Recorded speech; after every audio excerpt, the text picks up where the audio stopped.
I just watched a bit of that Speech Jam at Gun Review. It's so Troy. good. 265. It's so good. We did that, but we did it with like Tolstoy and yeah, we did like Tale of Two Cities, and we did it was like what was the other one that we did? Oh my god, it was so good. But we like recorded each other. We were all super drunk, and we recorded each other, and it was fantastic. Probably being super drunk would make it easier because you're just like detaching more effectively. Yeah, no.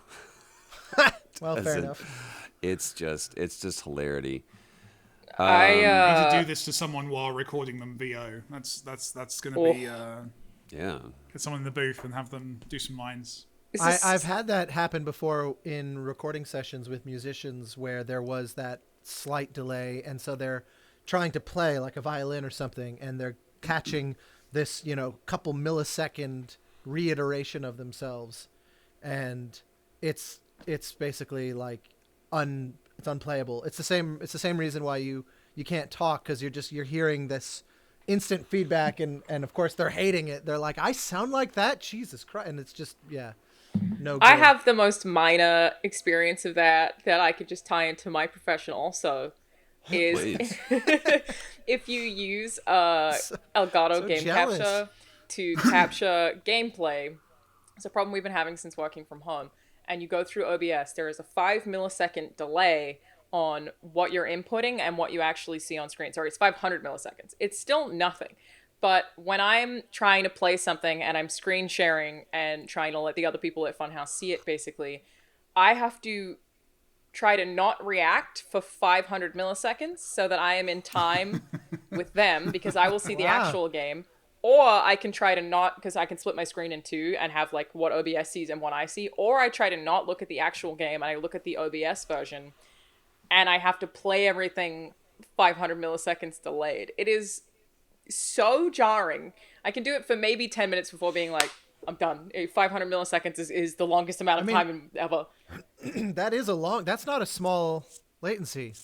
Yeah, It's half a second. Yeah. When you said 5 milliseconds, I thought, you would If notice you can that calculate that. you would feel it on really transient things, like a gunshot or something in a game, like a really quick sound. You'd feel 5 milliseconds, but 500 is an eternity by comparison. I love the idea that you're having to act like, Well, the know how problem you with can even it play is then that I way. screw it up for editors, because I try to delay my reaction sometimes, but then sometimes I can't do it because it's too hard. So it's just a nightmare. It's just not a good time. This story started with you feeling like, well, I can relate, but you actually, I think, have the most extreme story so far of like the challenge posed by this. Yeah, it's a real pain. I also love that it's not going to sound this way on the podcast, but Austin sounds to me like he's talking to us from the 20s. He does. It's like 20s, 90s, modern day for us too. Yeah, Troy, you sound like maybe you're a robot. No way. I mean, a little Maybe bit. a robot? Yeah, Why? okay, the way you just said why was actually very robot. He went, why? Why do you think I am talking to you like a Troy? robot?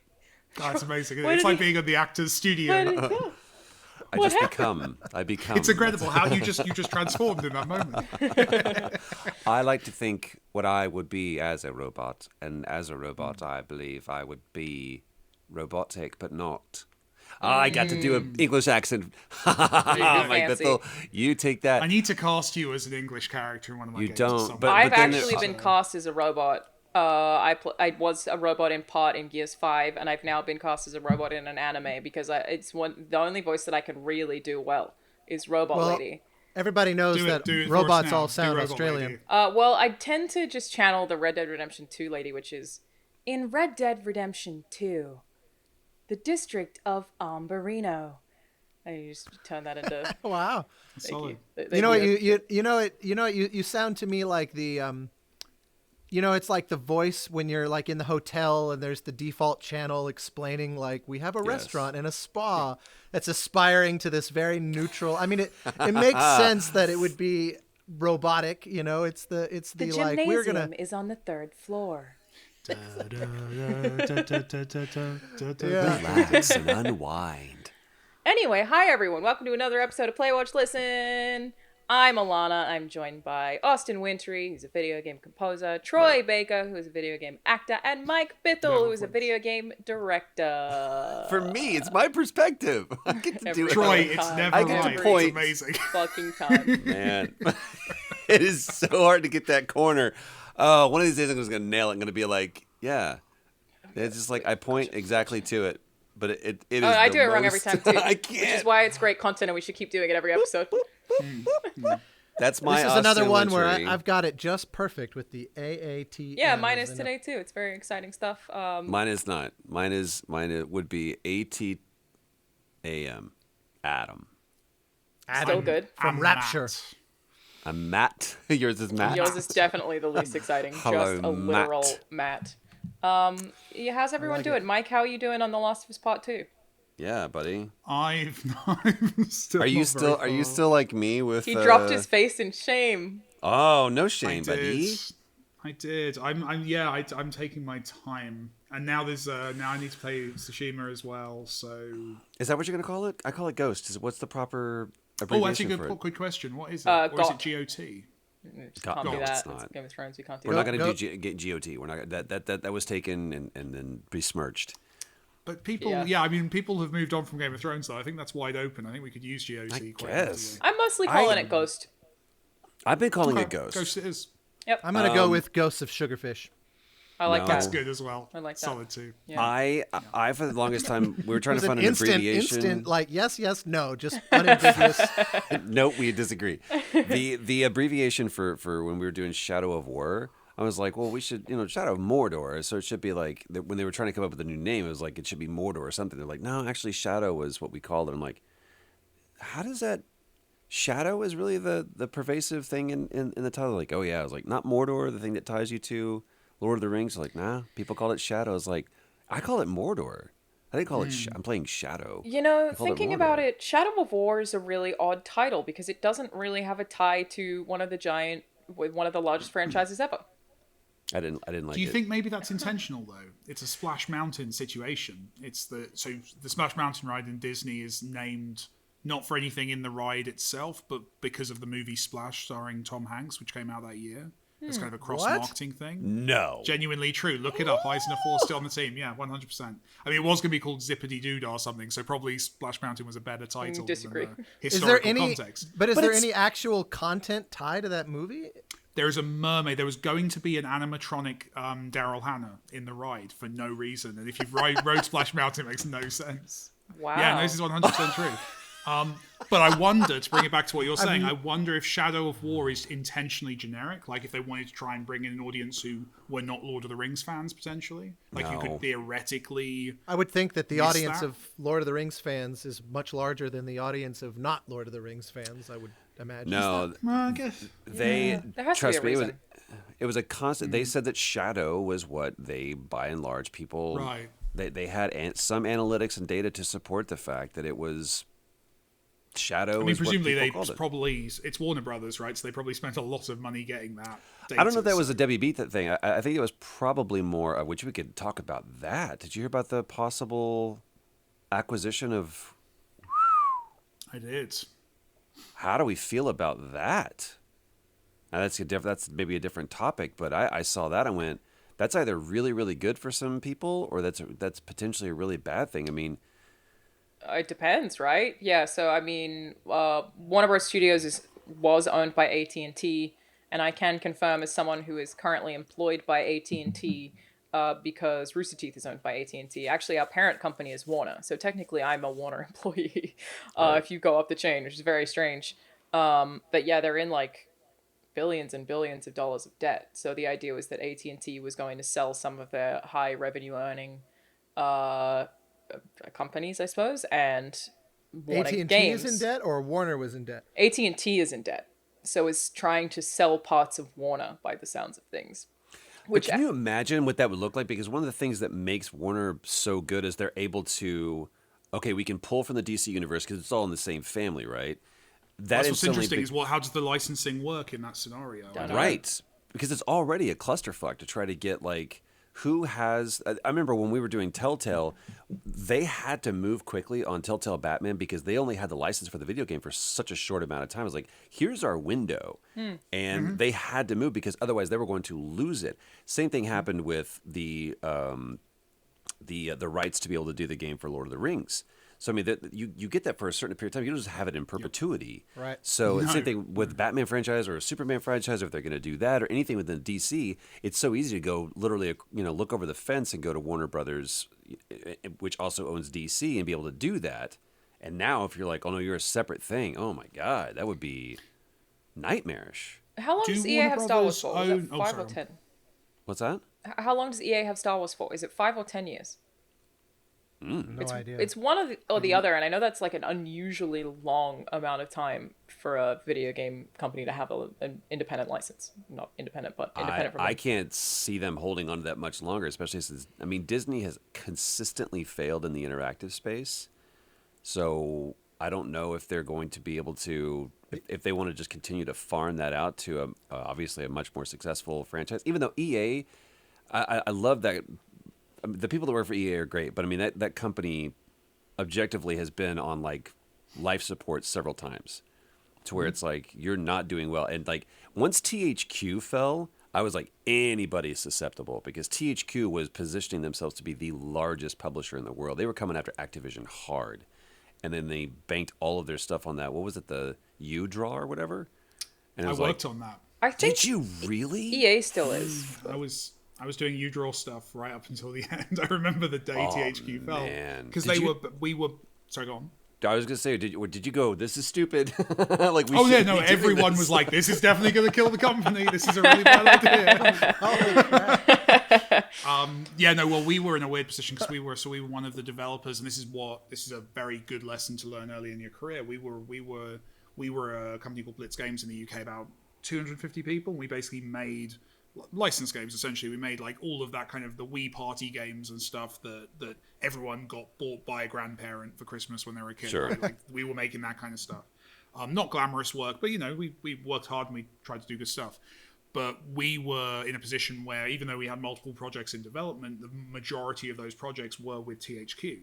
And because of that meant when THQ went down, suddenly, I think Blitz managed to last a couple more years after that, but it was it was tough, and ultimately, unfortunately, the company is no longer with us. But that's weird to say it like that, like it's a death. Well, it's also weird because they're back. It's just THQ Nordic. Well, completely Nordic. Different Well, ownership. that's name only. Nobody told them. Kind of, they were like, "Does the outpost?" Are like, "Oh, by the way, we're shut down." It's like, we're still making games out there. If that is okay with everybody. They're like the beacons, at the top of the mountain in Lord of the Rings. Like we haven't had anything. Exactly. Yeah, you can. If you're a developer who only has one publisher, you can be absolutely screwed by this. Which is interesting. Like with something like this Warner Brothers thing. I don't know if they own. Do they own like Rocksteady and? I believe so. And, like Traveler's Tale. I mean, they're first party for sure. I'm sure there's a lot of autonomy. I have no idea the inner. I actually don't know either. But Traveler's Tales are the guys who do all the. Well, Troy, you've worked with them on several things with the Lego stuff. But like. Those two studios as well, what's interesting is they're in the UK, and actually now financially is a pretty good time to be buying UK assets. So I think we're going to see a lot of acquisitions of like UK game studios. So it might be that Rocksteady is a particularly attractive investment right now as well. Agreed. That might play into it. I would like to buy them. I would do it. Well, we should put some money together and we should get it done. Cool. How much do we have? Can we do a Play, Watch, Listen Patreon to buy Rocksteady and then possibly see what garbage video games we'll make? I bet we could probably get it for about a couple $100. I'm just saying. Troy will do all the voices. We can Stick to the bootstrap this thing. music. That's they have a surprisingly Rocksteady is a surprisingly small. They're a surprisingly small studio. Like when I went there, I was like, really? They're like, yeah, man. I was like, how do you do this? He goes, we just work really, really hard, and their culture is that they're not breaking their backs. I was like, how are you able to put out the amount of games? I would love to do a study on their ethos because. Well, their last game was Night, right? Troy. What? It would have been Night. It was their last release. Yeah. Little secret, Troy.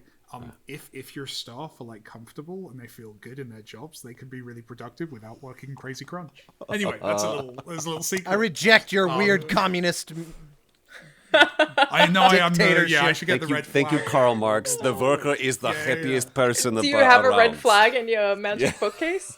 Just for Pull it communist out. references? I was about to say, Wait a minute. the Marxist Manifesto just comes out. There it is. I have a book on the history of cosmonauts. That's close enough. Probably, It's about as close as you can Yeah, get. we can't be too Yeah. choosy in this it's a moment. really good book, actually. Like all the Russian, all the guys who actually went to space first. It's really interesting. Nice. listen to As nice. opposed to the Good. monkeys, the dogs. The Americans. Yeah, I mean, the Rocksteady thing is super interesting. But then, TT making Lego, they make Lego Marvel superheroes, and they're owned by Warner. Is that license not also a giant mess? Because you That's have what to I'm get saying, like, the this video game stuff licenses. is- No, the biggest one, the- the biggest like cluster was when they're doing. Is that still happening? What was the Lego? What was their big? You had the actual physical things. I worked on it. Dimensions. Dimensions, yes. Dimensions. I bought so much of that. I mean, you want to? It literally licensed everything. much. There Yeah. was stuff with Universal, Disney, Sony. I mean, everything was crazy. Even like so BBC did some Even Doctor Valve, they Who had stuff Portal, with didn't Yeah. they? I think they had Portal. Yeah, that's true. they had Tons of Portal in there, so you had like it was nuts the things that they had in there, and there was a lot of stuff that was legacy Warner that they were able to put in there, but then like obviously they had like the Lord of the Rings stuff that was in there, but they Back to the Future, which was a Universal thing, so it was one of the best. Like we can do this if we could really put our heads around it, we can actually do this. But one of the reasons TTG continues to be as profitable as they are is because essentially they're just kind of reskinning the same game. It's proven gameplay, and the reason why we like to play it is not because it's like crazy iterative gameplay. It's like it's super fun to be able to do Indiana Jones, Star Wars, whatever, and Lord of the these Rings. the derivative things. It's wild of- to me no one's cloned them. Like, it's wild to me that there aren't, like, 50, like, similarly designed... Like, obviously, no one else has Lego, but in terms of, Yeah. like, that kind of multiplayer parent shot, because the whole thing with those games was always... I feel like there's probably was a always legal the- reason for that. They probably figured out some way to make it They very patented difficult. something, maybe. That's what I'm thinking. make it somehow proprietary to where you cannot do that. Yeah. Maybe. Maybe. 'Cause I can imagine I Lego- it's weird I to me don't know. that... Sorry, go on. Last week, Mike made a great point of how good developers are at stealing from one another. So, you would Well, it's think... really hard to... Honestly, it's very hard to patent or copyright a gameplay mechanic. And rightly so. Like, it's yeah. It's weird how some companies do own those patents, but like What generally... would be an it's not example? done. I mean, what's one that My is? favorite is Rockstar. Rockstar, not Rockstar, Rock Band. With the, when you're playing Rock Band and the music notes go up the screen on the whatever it's called, the Right. that thing. No game other than Rock Band is allowed to have one that's vertical. Everyone else has it horizontal because No way. Rock Band own the vertical. Yeah, The one that Guitar was really Hero or interest- Rock Band? Because I apologize. You're right. Guitar Hero. Guitar Hero, is the because one they were the so first Guitar one. Hero have vertical. Everyone else has to go horizontal. No That's a way. fun one. The one that I'm not annoyed about, but like that, it's a shame historically that we didn't do this. Was for years. I think it actually lapsed about like 2 years ago. For years, was it Namco? Or no, it was Capcom. Capcom, I think, had a patent on the idea of being able to play a mini game while waiting for a game to load.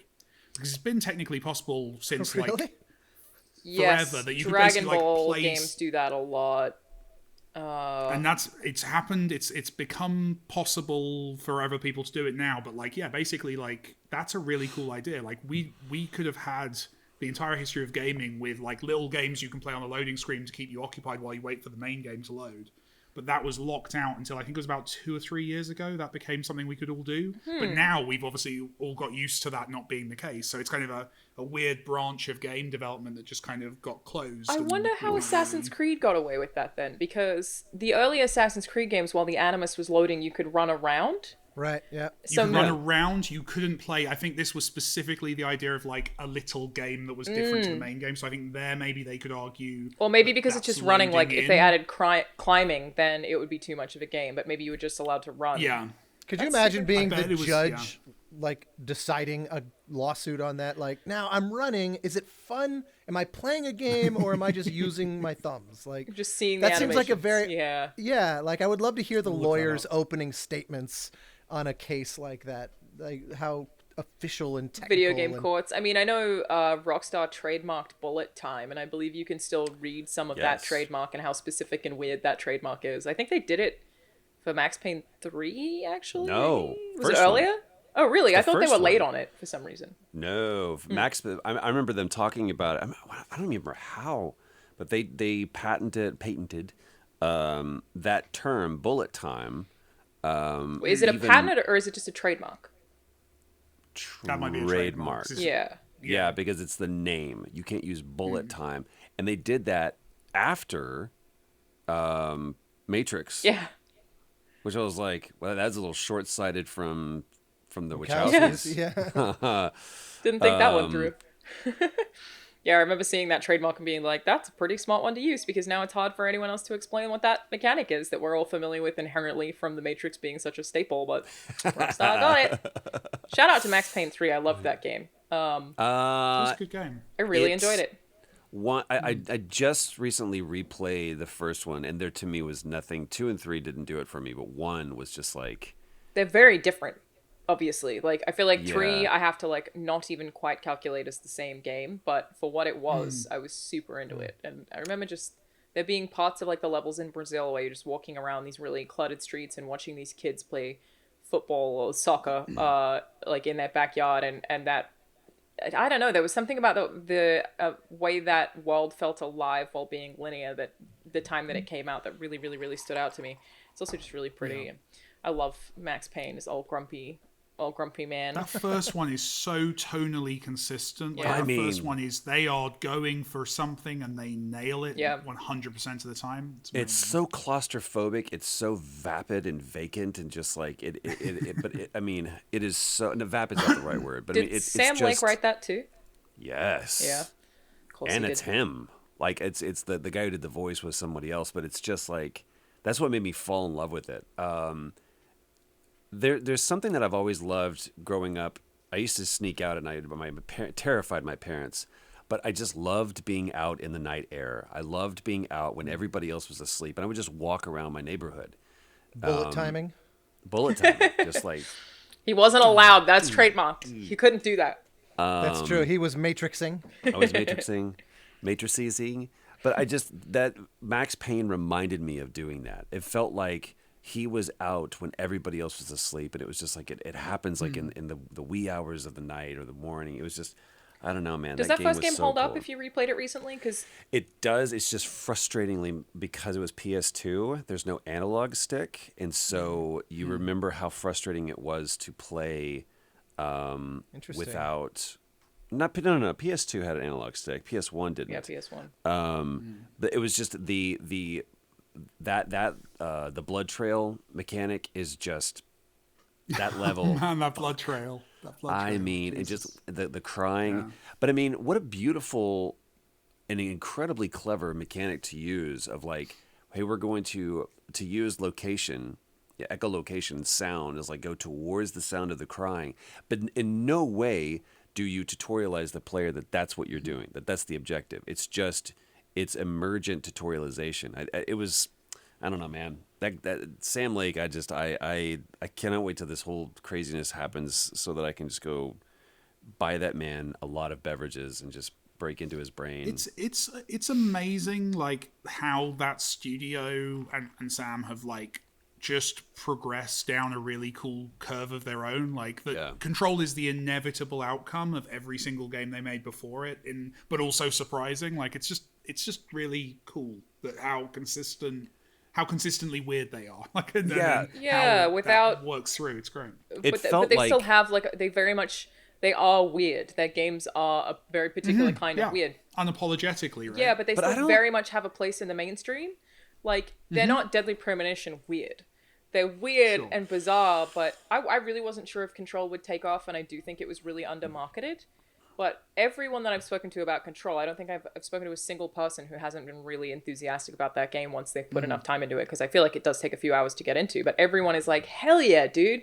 Even though it's bizarre and strange, and what the hell is happening, and they use internal monologues so much in their games. Just Did it end up doing well for them? It did. It did. It wasn't. critically? Yeah, I actually don't know commercially. I Yeah, remember I when Also, it think they won. I did did the too. Epic deal, so they will have Oh, made that's they'll have done well from the Epic deal. that's Like they true. will have like speaking as someone who also did an Epic deal, they'll have been like taken care of. They'll be fine. I mean, that's And good. they've got like a multiple other project deal, right? That they've signed. So basically, what Yeah. you're saying is that Sam Lake can afford a Magic library and bookcase of his own now. Is I'll tell you what, he can afford to use someone else's face on his characters. That's true. He can buy some face. It's really no. What was I going to say? It's, On Courtney on Hope Control? is I can't remember. the lead in Control. Yeah.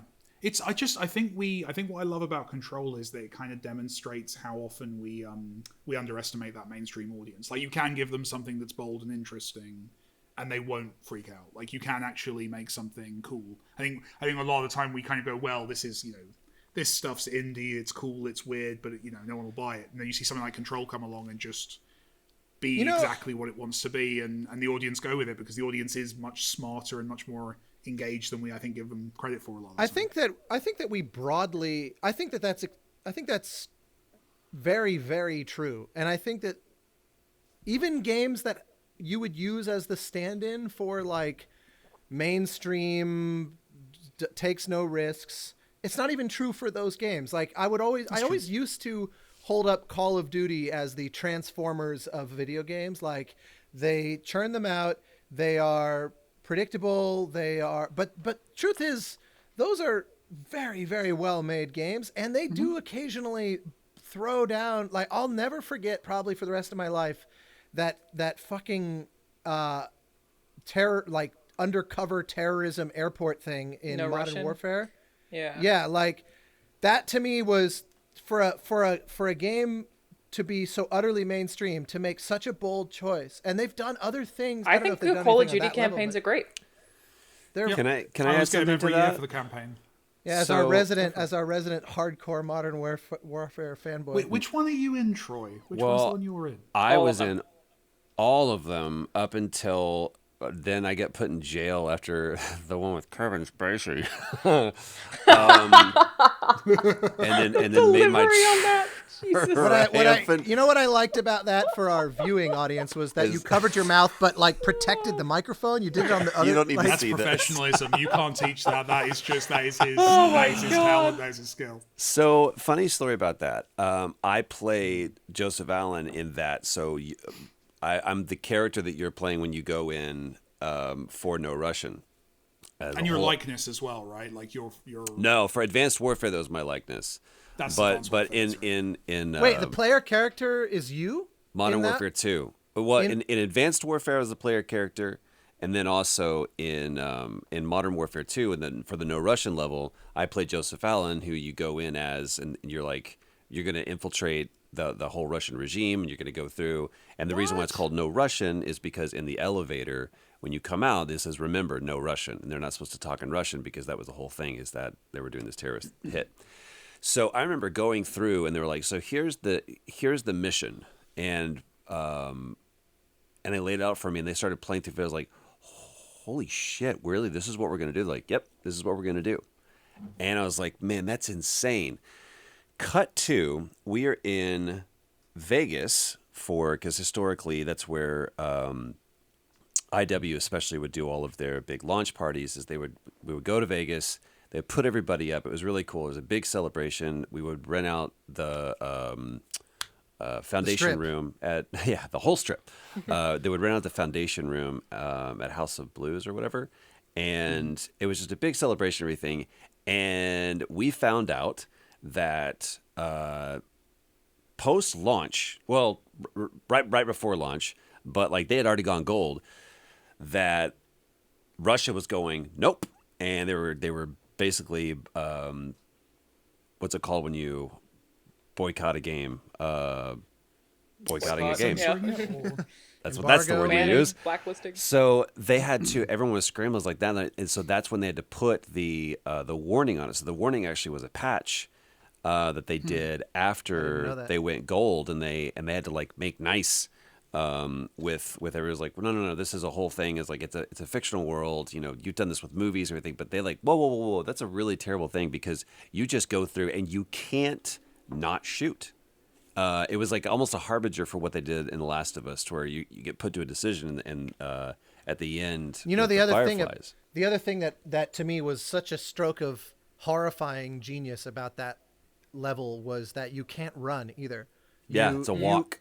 You move so slowly, and so it's like you're forced to confront what you're doing, and it succeeded in not glorifying it as a result, because it was like, you're going to do something that really turns your stomach, and we're going to Yeah. make you really digest it. That was one of those moments that I thought, holy hell. And hats off to that was actually Hans and Lauren Balfe on that score, and that whole cue is just like an unsettling drone. It's like it's just like this. There's none of that sort of Hollywood action. It's just pure sit in this moment, and we're going to tip the scales to the idea that this is not a good thing, but we're mostly going to leave it ambiguous, and you're just going to have to live in it. And I was like, this is supposed to be the pure popcorn franchise, you know? And that's what I mean, Mike. Like, even a game like that, you know, or obviously we've talked before here about Death Stranding or even The Last of Us, that games that like are positioned And very some mainstream. games that Troy's not in as well, right? There are some No. games I think that Troy's not. No, There was rumor. No. It's like the It's just ET those. games that are all in the landfill. Like there is rumor of non-Troy games, but I'll have none of that. Thank you. That's why I push against the notion that like Call of Duty is this, Transformers of Yeah, no, I agree. It's not. I stand corrected in my years past assertions of that, because and also, I don't know if you played the most recent one. Like I think we've talked about this before, and I hope nobody at Sledge gets mad at me, but the original ending of Advanced Warfare was one of the best I've ever seen, to where you run in and you're in these exosuits or whatever, so you get frozen, which is just completely convenient, whatever. But it allows Kevin Spacey's character to have this big monologue about every movement needs a martyr. And the end scene is him walking up to you, putting the gun in against his own forehead. He goes, "I want you to understand I know what I'm doing." And you pull the trigger, or he pulls the trigger. And he assassinates himself so he could set up this event that he's a martyr for this thing. I was like, holy shit. They're like, no, it can't be that. So they ended up doing this big chase, and the ending that is in the game is what it is. But like that, the story that was in that, where it's like, Call of Duty has consistently like dealt with topics that I like. What would it take to set off a nuclear war? Like, what would it take for us to really go? And it would be the fact that a regime murdered people in an airport, like innocent people in an airport. That would tip the scales towards this global war. Or what would happen if private military became too powerful and became their own kind of national state, and they were able to do this? It's what Advanced Warfare posited. And then with the most recent one, where it's just Modern Warfare, when they brought it back, I was like, dude, it is just the story that they told, and the amount of empathy that they were able to put in that Taylor Kurosaki, Brian Bloom, the people that were in charge of the creative there, that game, if you haven't played the campaign, it was the first campaign that I've really, really enjoyed in a long time. World War II was great because it's super nostalgic, and it brought me back to what Call of Duty and Medal of Honor originally was.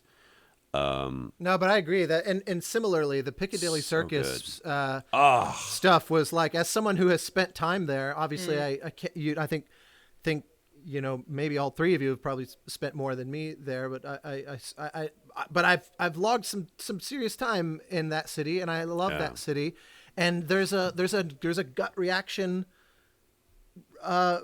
revolt and disgust and sadness, even in the context of like, it's fun shooty game, like it still manages to kind of it's damn impressive. It's really they The do good pace of work. that game is amazing. It is just like, here we go, and it just doesn't let up. And the whole embassy level is one of my favorites. Just like, anyway, I can't say enough good stuff about that game. What so then, out of curiosity, what would be if there is a Transformers of games, is there even like a good example then of something that's just like we don't want to ruffle any feathers, so here's generic number 20 again. Like I'm finding myself having a hard time thinking of. I feel like games are so hard to make that I'm like uncomfortable suggesting that anything is that, but I suppose if there is a parallel, it would be movies. Mobile games in theory. Yeah, I'm not trying to be disparaging, but I mean, I wouldn't say a mobile game's that because let's define what a Transformers game is, right? Or a Transformers movie. I'm just annoyed that you're all disparaging the fine work of the people at Hasbro. To be honest, I'm still getting. As someone who owns as many Transformers as I have behind me here, I'm kind of like. What I'm saying is that the. What's that, Mirage? You feel big, that this is an unfair conversation? Oh, Mirage, a great one. Something that is not just books on the magic shelf. Also Transformers. Actually, the thing that's amazing is Also that your Mirage is holding a small book. So. Yeah, the book he that is. he's holding is a picture. It's about Call of Duty. Exactly. So I mean, it would have to be all spectacle, right? No substance. Yeah, and it's like big, and that's the thing for me. It's about like to me, mobile PlayStation game. Optimus. Wow, I love That's that. a deep cut. That's impressive. He transforms Mike into a Bithell. PlayStation 1, yeah. Oh It's cool, my right? gosh. That rules. Isn't that neat? Is it playable? Well, can you like play Metal Gear Solid on Yeah, it? no, it's 100% playable. Otherwise, it's garbage. Annoyingly, it's not got analog sticks, so it's not quite the same. In the exactly. There you go. See, bring it back. There you go. The Transformers of video games. Again, I feel like uncomfortable with the idea because games are so goddamn hard to make. But like, could it not be a Candy Crush? The thing is, the reason why that for me feels difficult is a lot of those games they're designed to be as quickly iteratable as possible, and a Transformers. The thing is, those aren't easy to make. They're not cheap. No, it's true. They're not cheap, and like if nothing else, the visual effects work from people like ILM is. I was gonna is say, next like, level. Yeah. I know some of the Consistently. guys who've worked on those, and I mean, they take it seriously. Like the guys, they're not good stories. I I'm think not everyone knows shitting that, on but, them. They're awesome. They're fun. It's not that they're not. It's not that I'm. I don't. Hopefully, it doesn't sound like I'm shitting on it. It's just what's an example of something that. It feels like we're here to be successful, and we're not here to kind of provoke you to think about life or to be the art. It's like 2 hours of pure escapism, you know? annualized sports games, then. Yeah, right? Like, FIFA. that's what you're saying. But I guess like story-wise, I feel like there are a lot of the more recent Ubisoft games pretend to be political, but don't ever actually make any kind of political statement. As an example, they touch on it and then they bail. Assassin's Creed, would that kind of fall into that role? Or just That's being like I kind of think so. Yeah. I'm not shitting on it. I'm just saying. No, like, I mean it's just pure popcorn. I love the fun. recent Assassin's Creed games. I really like them. I gave Origins a 9. I think I really enjoyed it. Odyssey's dope too, but yeah, I liked Origins a lot. Ubisoft has blacklisted me though, so I don't get anything from them anymore, and they don't invite me to events, even though I gave it a 9. Sounds like you might be better off, to be honest. That is true. Yikes. Yikes. No, that is true. A bunch of harassment allegations out of Ubisoft. They fired a bunch of people. That happened in the last week, and then didn't mention it in Ubisoft Forward, but did tweet out that it was all filmed, several weeks beforehand, and I didn't know how to handle that. But hopefully, it takes more than a couple of weeks to film a 2-minute video. Like we all know that's very long and fair. difficult process. But hopefully that is a step towards getting a healthier Shots company fired. culture there. Damn, Mike Bithell. Yeah, I mean, he's not I'm wrong. not getting Far Cry 60 sent to me anymore, am I? No. No, I feel like Assassin's Creed, like those games, are obviously a labor of love, and hundreds, maybe even 1,000 people work on an Assassin's Creed title. Wasn't that the whole thing? Tremendous The project, first but- one is like 1,000 people. What I loved is what they said. It was like 1,000 people from all faiths or something. It said Yes. made this game. It was like that was the opening thing. I was like, what a cool think way they- to start I think they off. still open the games with that Yeah, they do. disclaimer. Like, Do This they? is a very interfaith, like, I can't remember the different sort of. Multicultural or whatever it says. Yeah, diverse. exactly. I think every game they have starts that way. Interesting. They haven't remastered one, have they? The first one. No, they just did the Ezio collection. What's the? They just did the collection Ezio collection. is 2 Brotherhood Revelations. I think they've remastered everything except one, I believe. Why? We've spoken about Man, this Good. before, Troy. It's like I was so passionate about Assassin's Creed in those original few games because I was so into that story, and I feel like if we had have gotten what that team originally had written, that it might have been one of like the best video game sci-fi trilogies ever written. But then they annualized it, so it all changed. The reason to not remaster Assassin's Creed One is totally the gameplay loop, because I was just not playing it myself, but watching a friend play it on Discord. We just kind of like give him games to play, and I'll watch them, and we'll just like hang out at night and watch them. I made him play Condemned recently, and Alone in the Dark, and like all this old stuff that I was just like, yeah, yeah, Condemned. Still full of jump scares. How's Alone in the Dark age? Do you mean like that gritty Yes. reboot of Alone in the Dark? Has that aged terribly? It basically doesn't function. Wait, Alone in the Dark. That remember was a that being the PC case game, at the wasn't it? That was one of the old like. It was on console too. The one I'm referring to, that is, it was on. What am I It was thinking like a of? gritty reboot where he had a leather jacket, which came out like Yeah, that was like Yeah. 2015, I think. mid 2000s. Yeah, or a something. bit older than that. Oh, that long Yeah. ago.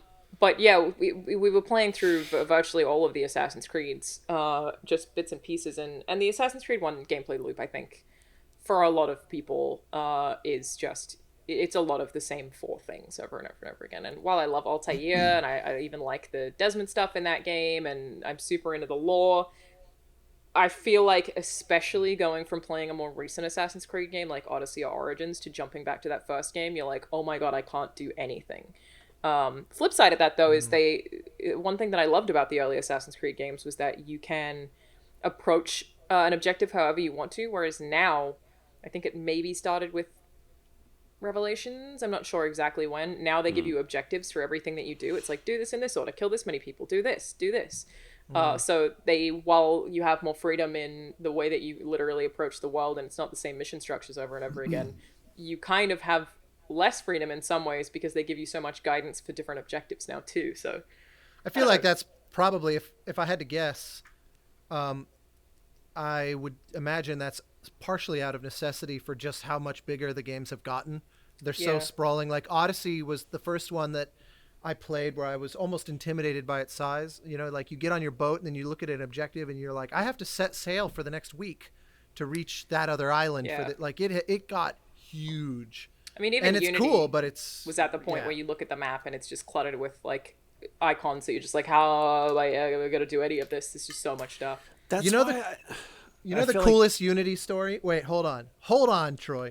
You know the coolest Unity story was that you guys probably all know this, but they modeled the interior structure of the Notre Dame so meticulously that when it was on fire, they actually were able to use their models to help the fire department know where to go. No way. To deal with they basically had the world's most accurate 3D model of Notre Dame. Wow. Because and the cool thing is, it was, if I remember correctly, it was like one person on the team's baby. Like it Oh was my like this person who had gosh. just spent all this time on it, and so they basically contacted the Paris fire department and said, you know, we might be able to help you because we know the nooks and crannies of this thing in a 3D environment Wow.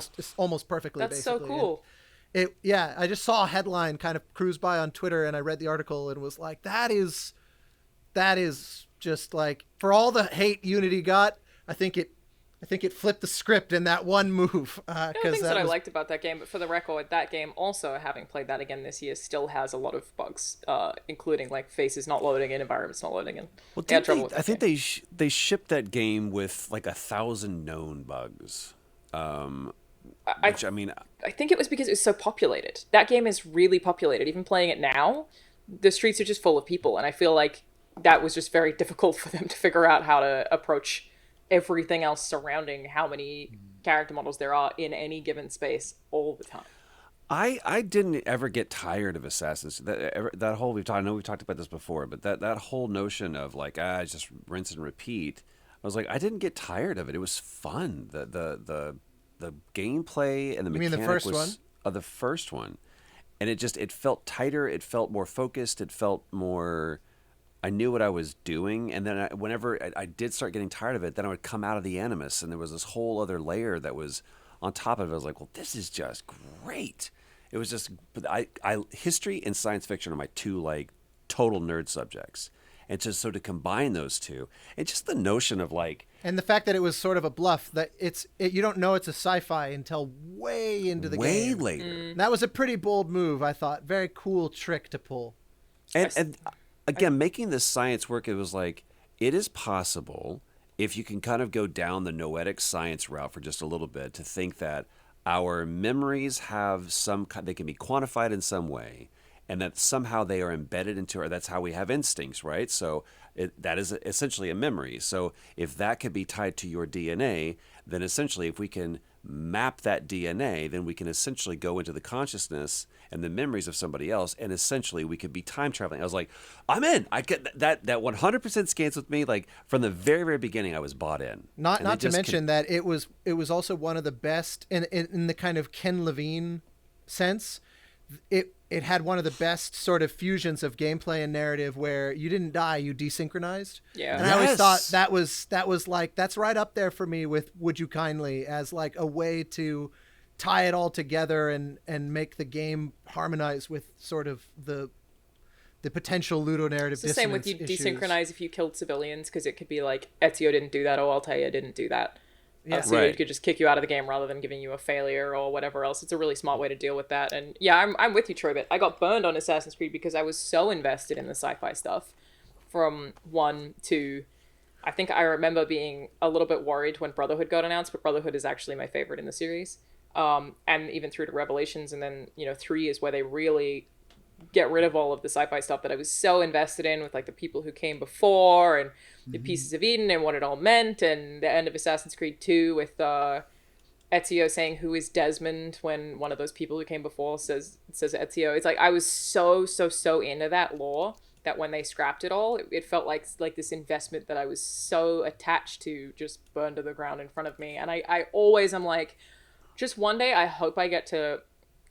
maybe it's Jade Raymond, like just talk to someone and be like, what was the story? How did it actually end?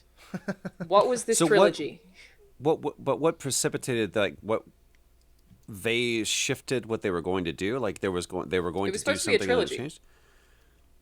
Like just Assassin's Creed 1, Assassin's Creed 2, Assassin's Creed 3. A literal trilogy of sci-fi games where you were supposed to play like Altair era, Ezio era, and then the theory was that most of the third game would be modern day, mostly Desmond. That's the way that 2 leaves off, is like was the strangest thing ever, by the way. The last boss battle is happening over credits. That was weird. It's the Pope, isn't it? Is that No. It's after the Pope. You're now playing as Desmond. You come out of the Animus, they're attacking, and as the credits are rolling, you're fighting. And so I was like, oh, I get it. So third was going to be, you're no longer playing as Ezio. You're no longer playing as Altair. You're now playing as Desmond Miles. Yeah. And I was like, that's going to be interesting. It's like, nope. I We're was just going to so keep doing what into we're doing. it, but then they were like, but these are selling well. What if we could make one every year? And so that's what happened. But the Assassin's Creed franchise has still done a lot of really, really cool things and has a lot of stuff that I really like in it now. So I'm like, it's not like I'm... Especially Syndicate, right? Especially Syndicate, really, really great. Probably the high mark of the whole franchise. I played the whole thing on mute, but otherwise, it's great. I played the 'cause Hotline there's- Miami soundtrack instead. Mike, I have a question for you. Do you think that is the Expectedly. goal of whenever you create a game, do you want to hopefully create a franchise IP? Or are you do you think about that? Because me personally, I believe that exactly what Alanah said was the downfall of Assassin's Creed. In my opinion, by the way, the numbers like, and the critics would disagree. Is that we have this huge successful franchise. We don't have to worry about what we're going to do next. This is success for devs. I want to hear Mike's answer, but just to add one sentence into that, for what it's worth, when we were starting on Syndicate, one of the first questions I asked was, does the score have to have kind of 2 identities for modern day and for the Victorian London? And they made clear that I think the way the wind was blowing is that they said, we don't think the players actually care that much about the future sci-fi aspect compared to the running around in a period time. Like the first question is always, when does the next one set? What part of the world is it set in? That's the stuff the players seem to care about. So they were just investing more and more in the part that the people seem to like. And so we didn't do any music at all for the present day story. It's 100% score free in Syndicate. And now I'm going to shut up and let Mike answer. What? Yep. It's all just dialogue. That's super interesting. Yeah. There's no playable present day in Syndicate either. It's all just cutscenes. Anyway, I'm going to shut up because I was actually being rude. You weren't being rude. I'm being rude. I'm being rude. That's the whole show. That is the show. Yeah, we Rude, were the supposed to talk podcast. about Ghost of Tsushima, and here we are. We were not going to talk about Ubisoft today, and here we are. Wow. I'm pulling away from Ubisoft right away. Let's do it. I understand. Let's. Now I want to hear your IP. Your What's IP. the question? Oh, the franchise thing. Yeah. Is that the goal? I don't know if it's the goal. Like, the goal is to continue making games until I die of old age. And anything that gets me there, I'm happy with, right? Like, and I think franchise is interesting because it's an interesting opportunity. It's something I've only ever done once. I've only ever done one sequel, which is Quarantine Circular. We don't tend to do it because I tend to get bored. That's the honest answer. Is I tend to just want to go off and do something completely different. That's you, though. But we always factor it in. We always factor it in like as a possibility. I think every game we've shipped since Volume, including Volume, we've had the sequel. I know what the sequel to Volume would have been had Volume, basically warranted a sequel if it had done well enough that we didn't have a choice. What about Thomas was agoraphobic, or Thomas doesn't So Thomas like big Was crowds? A special, No, so, I like Thomas so Was Alone. genuinely, Yeah. I know what the title of the sequel to Thomas Was Alone is. Thomas Was Alone is one that we will is weird because that's the one that obviously it sold really well, and it's one that we probably should financially do a sequel to. But I've been adamant throughout that I don't want to make the sequel to Thomas Was Alone until I'm 50. I want that to be kind of the bookend. I want to jump in with because Thomas Was Alone's a lot about where my brain was and what my views on the world were when I was 25, and I kind of want to go and do it when I've aged and I have different kind of wisdom. Dude, that's incredible. That's the plan. We'll see if I get to do it. We'll see, or I'll get hit by a car tomorrow. Some Towns Van Zandt stuff right there. But I know, one of my friends who sort of Leonard newly Cohen. jumped into game dev was talking about he started working on an IP that was an existing IP and was like, okay, this is frustrating and difficult because we have all these restrictions based on the IP.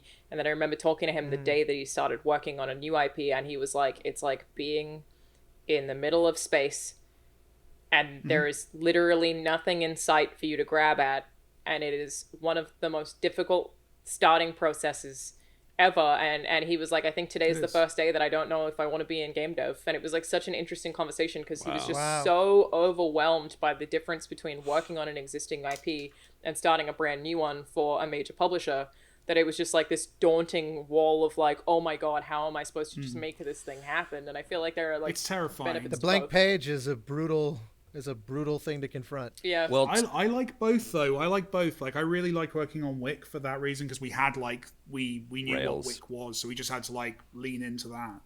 But I also I like doing original stuff. We're quite cool. I have my little kind of safety net of all of our games take place in a shared universe, so there's lots of little links between the stories and stuff. So it's very Stephen King of you. It's honestly, I'm sure no one in the world enjoys it other than me, but it does mean that even though it's a blank page, I know there are rules. I know in our world, when did Sentient AI happen? Why did that happen? And what's going on in space in our universe? Everything ties together. And and that kind of means at least it's not nothing. At least Is that I even know... true with North Star Rising? Yeah, literally there's your character in North Star Rising has a fear of a group called the Order. And I think I can't remember if we did any lines about it with you, but it's a thing that's in his head. And the Order are the villains from Quarantine, and That's cool. things bounce around. Everything ties together with it. Which is really fun, and it's not there because I think there's people on the internet who are obsessed with that because I don't Whole think they Reddit are. I threads think decrypting your. it's just useful in terms of, although I do actually have to occasionally check fan wikis to remember facts about Thomas Was Alone, which is fun. But genuinely it's nice to have that. It's I'm sure it's true of most creatives. It's the first mark the painter makes on the canvas is not core to the thing. It's just to put something on the paper so they can keep going from there. I think the same's true of that. It's useful to have these little touchstones I can go back to. Tying it back to Ghost though, if Back. We haven't even started. Yeah, I can't use it in the headline now. I'm gonna have to figure out some Assassin's Creed Call of Duty Transformers bullshit. Sure, yeah, good luck. No, we talked I think about that it was first. the We title. talked I just about wanted Call to of say- Duty Assassin's Creed Transformers bullshit. Is that not the name of the episode? That's a great Super title. quick for the people watching the video version, you would have just Yeah. seen me move a file. I just got a message from work and they were like, "Can you please upload this?" So you would have just seen that pop up on the screen. I'm sorry about that. I just had to upload something. Continue. The thing I was gonna say is about Ghost is from starting over from scratch, right? Like here you have a very successful franchise with Sucker Punch. They had the Infamous franchise did great. You had this boom, Infamous one came out, and I know that you liked. What was the other one? What was the knockoff version of that you liked better, Alanah? Prototype. Prototype. I don't know that I liked it better. I was just wasn't. like into it because nobody else cared about it. Yeah, it was It's very much definitely the like Hotline Miami of third-person. Truly, yeah. It was- It's just a little bit better. that was the year of like Armageddon and Deep Impact. It was like you're one of two camps. It's Coke or Pepsi. Prototype 2 was genuinely great, though. They're Prototype both 2 was good. better. It's also like Yeah. it was Yeah. such an interesting game for Activision to publish. Like I always think that they were like publishing these like AA titles like Prototype and Prototype 2, and it was yeah. I mean, you had like Prototype wasn't that THQ? Prototype was THQ. Was it? I think it they up. were both That rings a Activision. bell, actually. That rings a bell. Because we were working on... I don't know if this was ever announced, but we were working on something kind of similar. No, it was Activision. You're It right. was Activision. All right. We were working on the THQ kind of equivalent You at win. one point, but that kind of died. Always And believe Saints Row Alanah did it Pearce. as well. Yeah, Saints Row. I love the way Saints Row That did was it. definitely THQ. Yeah. The thing that I was going to say is like you have that they reinvented that franchise, right? So they went from 1 to 2, and then they did the DLC, which actually really skyrocketed. It was a great selling. I think it was the first. And that established the kind of Sony mid-quel kind of thing, right? Yeah, Yeah. that was Now that. seeing That was I think the Spider-Man, yeah. first time that they did the DLC, like the disc separate disc DLC, I standalone love DLC. that. I love that they do that. I love it. That's great. And then Far Cry did it after that with Far Cry 3. Blood so, like- Dragon, and they did it with New Dawn as well.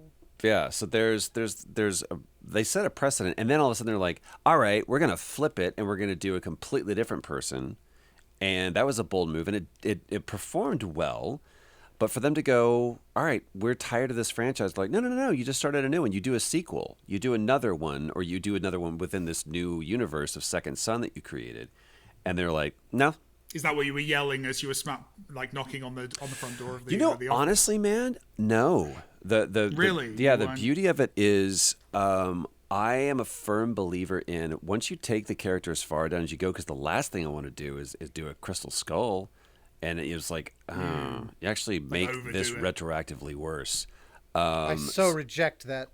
By the way, I know, but it's a great analog to pull from, you know, because I just don't understand the idea of retroactively worse. I get. How about this? The sequel to Independence Day made me. I can't watch Independence Day anymore because I saw the sequel to Independence Day come up on iTunes the other day, and I forgotten it existed, despite seeing it. Like, God in the bless cinema your when it came out. mind. I know nothing about it. I can't hold it in my head. it is as a thing. so awful. It is. It is an Yeah. impressive achievement of terrible filmmaking. I kind of want to watch Because it again, it's the though. thing that's so astonishing about it is that it's like member berries to the extreme. Yes. It is so obsessed with reminding you of the first Independence Day, where everything they're doing is, hey, check out this thing that we did before, but now it's bigger.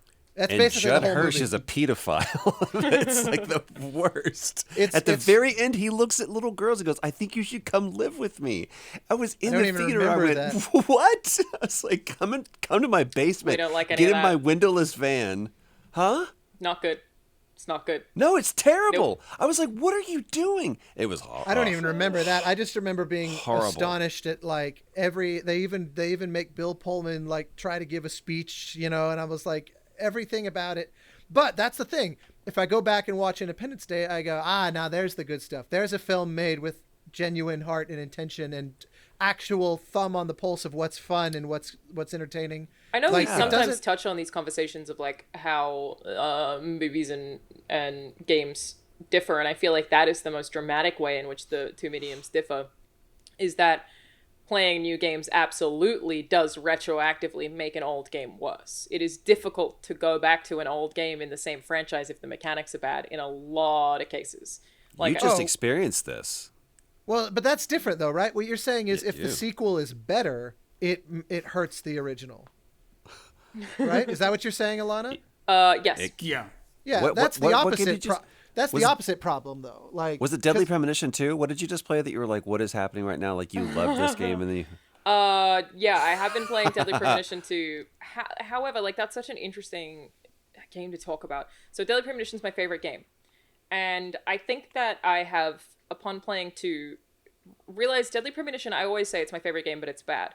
Deadly Premonition is actually not bad. It has a level of jank that I think fits the tone and the aesthetic of that game. But the thing is, despite it being completely bizarre and frankly just batshit insane and every character being just not at all a real human, it's well written. And I think I never gave it credit for being well written because that's why I care about it. Like, the murder mystery of Deadly Premonition with all these bizarre people where any of these people who are insane could be a murderer is, I mean, it's Twin Peaks, but it's super appealing. Deadly Premonition 2 is worse than Deadly Premonition 1 in terms of the frame rate. It somehow looks worse. That's even going outside of, like, there's a bunch of, like, weird transphobic stuff that seems really unnecessary that supposedly about Soiree that. is patching. It's really odd. I'm only just into the start of that, and my favorite character in the game basically says something along the lines of, like, oh, this character? Oh, well, you should know they're not a real woman. And it sucks because that was my favorite character, and he's this, like, loving sweetheart who's just very enthusiastic about everyone, and then they make him make a comment like that where it's just like, why on earth did you do that? It doesn't, which is why I don't understand where it comes from, because The Missing is conversely another sweary game that is, like, quite good at. I was going to say Sweary's been great on that stuff in the Yeah, past. I Like, think that it's he, weird. Yeah. like, I keep Who's trying the to be dev? like, well, it's published by Rising Star Games. I guess I only, like, I don't know who the dev studio would be unless it is Swery just the studio. I mean, I actually don't know who the developer would be. I would always just say it's a Swery game. Let me look it up to see if it's not just like a Bithell Games style. it's actually a Bithell situation. Games game. Hey. Look, it was one guy, and then he accidentally hired a lot of other people. I and now can't he's do all stuck of with it. this. Be nice. Oh shit, I'm not Oh, Orson no. Welles. Oh no. Oh no. Well, I don't. I Access still. games, maybe. I think Alana's point about successive games make you reevaluate the original one. Like, for me, Mass Effect is the good example of that, where the quantum leap forward from Mass Effect 2 and 3 definitely make replaying 1 a little bit of a labor of love, because it's just, they learned so much and they evolved the game so much. But Deadly Premonition that- 2 does go backwards. That was like a very good call from Troy to make that. It does go backwards, but in a way that I actually don't think it hurts either game. Dead Space 2, I didn't enjoy as much as Dead Space 1, but it didn't make me, it actually made me love Dead Space 1 more. Godfather 3 doesn't make me not love Godfather 2 or 1 any less. exactly. So when would that distinction happen? Like, why is Independence Day 2. suddenly- I was very clear about that. Yeah, but why? What gives Roland Emmerich in 2017 or whatever power over 1994 Roland Emmerich? I don't think it's Roland Emmerich. I think that it's Dean Devlin. Dean Well, okay, Devlin was fine. the one. But no, that's a clear distinction. It's the a difference relationship. Yeah, It's a what? it's for sure With subjective. entertainment, it's a relationship. Yeah. It's a I bad feel like breakup. my question Yeah. is A bad being breakup's lost. going to make you reframe the relationship. Yeah, and the next Absolutely. relationship. Well, I guess, Sure. but to me, it's like, let's say, I'm trying to think of a good comparison to make. Like, I mean, Indiana Jones and the Crystal Skull. Yes, Well, great. yeah. See, Perfect, let's go. Last Crusade in particular is one of the best films ever made. To me, that's just absolutely the pinnacle. It's one of Spielberg's absolute finest. It's, for me, the best Indiana Jones. Crystal Skull does not have that title. So, but there's nothing about Crystal Skull that makes me go rewatch Last Crusade and say, I just can't feel it anymore because, like, I know that 20 years later Spielberg is going to make some bad choices. Like, No. I don't think that extends to that. I'm saying there's things that they did in Independence Day 2 that make me go, I just can't go back and watch Independence Day now because it makes me think of what they did in 2. I get that. Having not seen Independence Day 2, do they like retcon things or change things in Independence Day 1? yeah, they definitely, the fundamental premise of the alien invasion in the first one is that this is the entire civilization of these aliens, and that, like, they go planet to planet, they use it up, and they move on. And then they're like, no, actually, it turns out it's like a giant galactic empire, and they're sending the real bad guys now because Yeah. we pissed them off. And I'm like, well, that's actually a violation of your kind of foundational idea. Yeah, and I think that can cause issues for sure. If They're a back sequel, and they're pissed off. It was just like stupid. And the fact that the alien mothership is like solidly a third the size of Earth, I was like, we'd be getting into some physics where that would basically ruin the entirety of Earth just on its approach. Like, sorry to bust out the physics nerd shit. it's but, like you're gonna get Neil deGrasse Tyson on it. You're like, well, actually, Exactly. gravity. Yeah, like, I was like, they're so obsessed with their visual effect shot, they don't think about sort of what they're doing here. Won't It's somebody just- think up the science? I mean, And come that's on. the problem, is they just started betraying characters. And I was like, you did such a great job before, just like giving us characters like, I know who you are, I know who you are, I know who you are. And that's the thing that I don't like. And trust me, we can talk about this with Last of Us because people That's thought what I the was gonna same say, thing of Troy. that as is well. like, that's one of the criticisms that I like very fundamentally disagree with is, and I think I've said this on this show before, is that it betrays Joel, and like I so strongly disagree with that criticism. But that is Yeah. an issue that people are having with The Last of Us Part 2 for sure, is the idea that it's like, well, my Joel and Ellie wouldn't do this. And that's the thing. It's not a betrayal of the character, of the canonical character. It is a potential betrayal of the character you wanted them to be, which is an interesting argument because that's what The Last of Us Part 1 posits, is Joel X or Y? And emergently, people ask them, the game never posits that. However, the aftermath of the game, people ask that question, went, did he do the right thing? You know, Is he a hero? Is he a villain? And the beauty of Part 2 is it goes, it doesn't fucking matter, whatever your decision is. it's a really interesting thing to bring up because like when I finished Part 1, I love that ending. I still think it's like one of the best video games endings forever.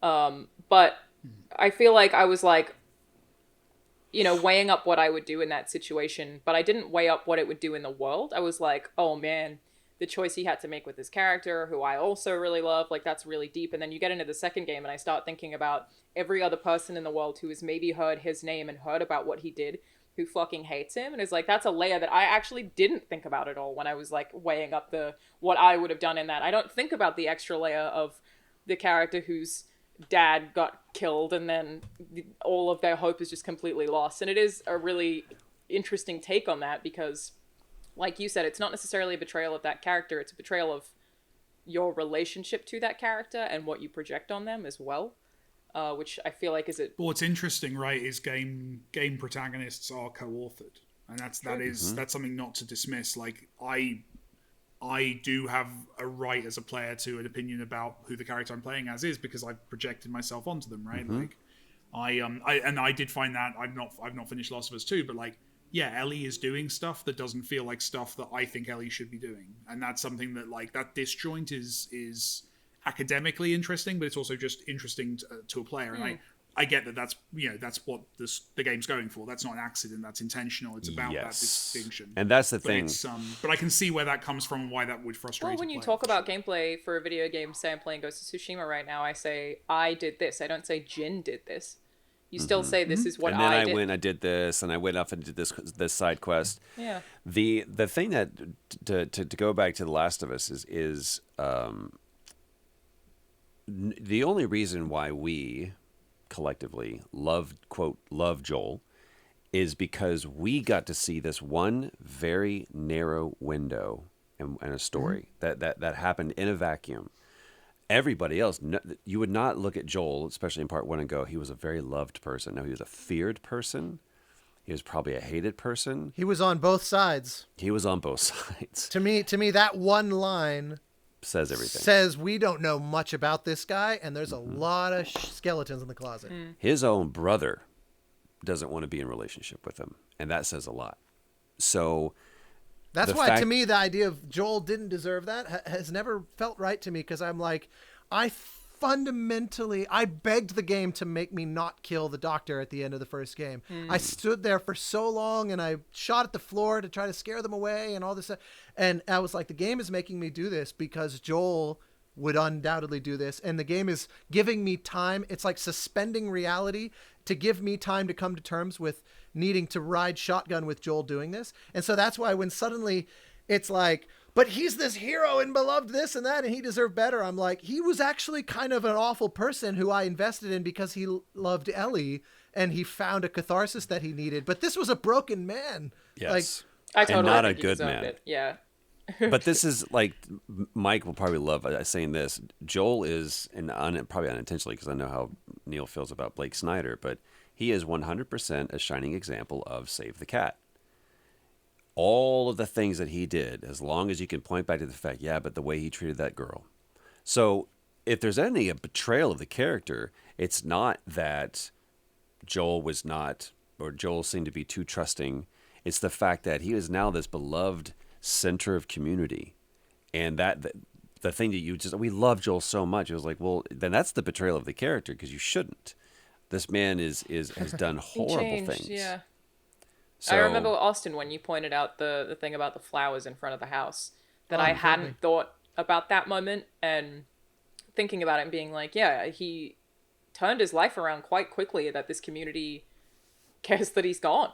Whereas in The Last of Us Part 1, almost nobody cares when he's gone. Everyone's just like, fuck off, dude. Like, it doesn't matter at all. And that is a really strong point. And to end this, before I have to run to my next thing, I was going to ask Troy, while we're on the topic, is that is one criticism that I've seen. How do you feel about people saying, why would he have given this person his name? I don't think he would do that as a character. What is your take on that? We talked about this in a podcast we did with Greg Miller, and that scene, Neil and I discussed, I mean, exhaustively. We wrestled like Jacob and the angel over that scene, because both of us knew the importance of it, and we knew that it had to happen, but we had to both arrive there honestly, and Neil got there faster than I did. And with of course the help of Hallie Gross. So for me, Joel is finally saying, I am deserving of love. I am deserving of, I am putting away the childish things. I now have a new purpose. When we saw Joel in the very beginning of part 1, he wasn't this grizzled, untrusting, ruthless survivor. He was a dad. And he is finally almost 25 years later, as he's entering the third act of his life, finally going, you know what? I don't have to be a smuggler anymore. Tommy and Tommy's town and Jackson, what that represents is it represents family. It represents safety. It represents I can put down my roots. It means I can finally be a person again. And he is going to spend every day of his life sacrificing bits of himself in order to somehow heal the relationship with Ellie. Because the second that they ride into Jackson at the end of part 1, every step is a step towards redemption for Joel. The redemption didn't happen in the waiting, or his sin, his transgression happened with the fireflies, and then the subsequent lie after it. So when he finally gets to, and he's lived there now for 2 years, and he's allowed himself to get comfortable, and he's allowed himself to care.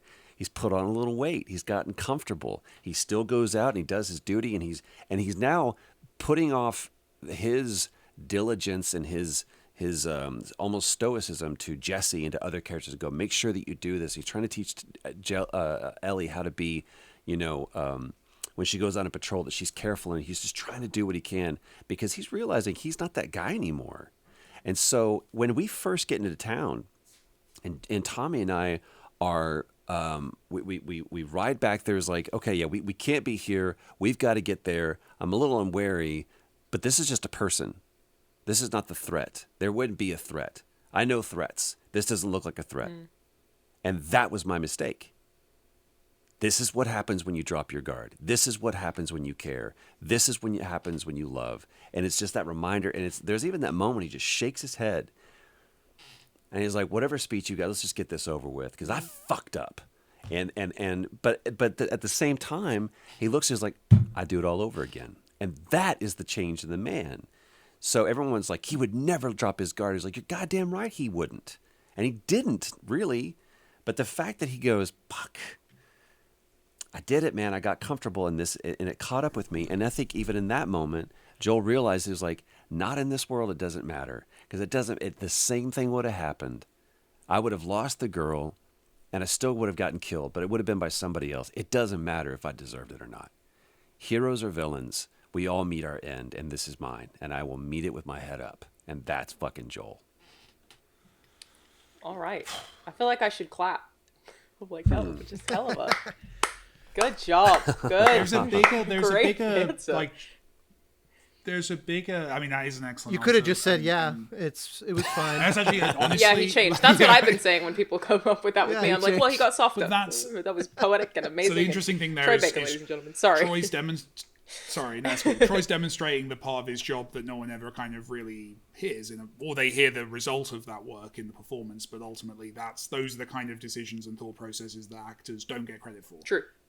Also, there is a real problem in terms of how we criticize media, that this obsession with kind of this character did something dumb.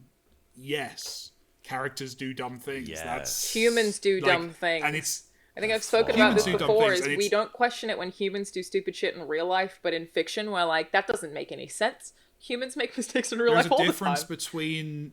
There's a difference between a plot hole and a character doing something that is in their character to make that mistake. Joel's defining mistake in the first game is he lets his guard down by caring too much. And as Troy's pointed out, that's a thread you can absolutely kind of push through to that scene in 2. But that's, I as someone who like this kind of cinema sins kind of thing of just going, well, that's something that wouldn't happen. It's like, A, it's a story and we have to get where we're going. Yeah. And B, characters do dumb, stupid stuff. That's, as long as it's within their character to be stupid in that way. It wouldn't make sense if it had been established, if John Wick made that mistake, you would, as an audience, go, no, John Wick doesn't make mistakes. John Wick is, And there's a difference between a mistake and a miscalculation. If you see a calculation happening, John Wick is still capable of making a miscalculation. Correct. Oh yeah, no, exactly right. But my point is, it's within their nature. Like you can absolutely go, which kind of stupid is this character? Because we're all some kind of stupid, right? We're all going to make a specific kind of mistake. We all have this curse of whatever. We all have an Achilles heel, and yeah, that's Joel's. So it does make sense in that context. The thing that I will say, Mike, as you continue your journey in this, is that what I realized from playing this game is that. And obviously, are also from knowing Neil and everybody that worked at Naughty Dog, there was not a single thing that was done haphazardly or purposelessly, and you could disagree with it. But there's things that I was like, I hate that I'm doing this right now, and they're like, yes, we understand that, and that's part of the experience. The gameplay extends beyond the screen and outside of the controller, and it for me it filled the room. And it's something that I've not experienced. I completely agree. Hating. There are moments that I don't think you've gotten to yet, Mike, where it capitalized on the surgery room moment of the first one by actively making me do stuff I didn't want to do. And it was like, it's the first time I've ever felt like I just want to put the controller down and not play this. Not because it's bad, but because it's like tearing apart my moral compass, and in a way that's so fascinating and powerful and genuinely affecting. Yeah. And it's like, I don't think anything but a game could do this. Yeah. And GTA there's a 5 character does that real bad. But Which part? you literally have to torture someone. You rip their teeth out. You have to do it. And I remember just not understanding, because in The Last of Us Part 2, I understand why it makes me do the stuff that I don't want to do. Like, there was this one part where I was like, just let me die instead. I'll just keep dying. Roll credits. It's fine. Don't worry about it. While understanding that was the purpose of what was happening. I wasn't meant to want to do it. But I never understood that in GTA 5, the purpose of making me torture someone where, that's, I think, a mission that Michael is also active in. Why couldn't I have been Michael on the phone? Why did I have to torture this person as Trevor? And I never understood what they were intending to do by making me rip someone's teeth out with different Oh, I do. tools. I think it's a bit What more do you think it was? sensationalism. It's put them on the stick and they'll remember that moment. I feel it's incredibly, it's a device, right? The thing that The Last of Us does is that it reminds you that these characters exist outside of your, like you said, Mike, outside of your authorship. That you are a co-author, but rest assured, this is a partnership, and there is a very strong partner that exists on the other side that has perhaps oppositional beliefs to you, And that is ultimately in control. That's also that is important to me. ultimately in Yeah. control. Like, you can't change their fate of their decision making. It'll desynchronize. You're a desynchronized. Ooh, look what you did. All right, you got to go to your Heyo. next thing. I know. Do. Thank you guys.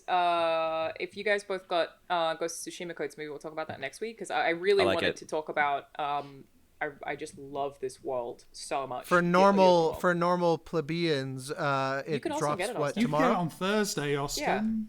All right, fine. It I'll is play out. it. Or maybe we can find a way to get you a code. No, wait, it actually is already out. I No, realized. it'll be out by the time this publishes. It's out Yeah, Friday. okay. We're talking in the future. Yeah. So Yeah. because I It's would also Friday, really like to Austin. talk to Have you you about not- it, Austin, in terms of the way that the sound design in the world also funnels you towards certain things. I just feel like this game's so organic about leading you in certain directions. I'm intrigued to hear the score. Also, it's an interesting Oh my God, it's collaboration beautiful. between two composers. Score is fantastic, and I love it. Yeah, Kurosawa mode's the best. Big fan of all of those things. So next week we'll talk about that. We will Alright. see you guys then. Bye. Bye. Bye. Bye.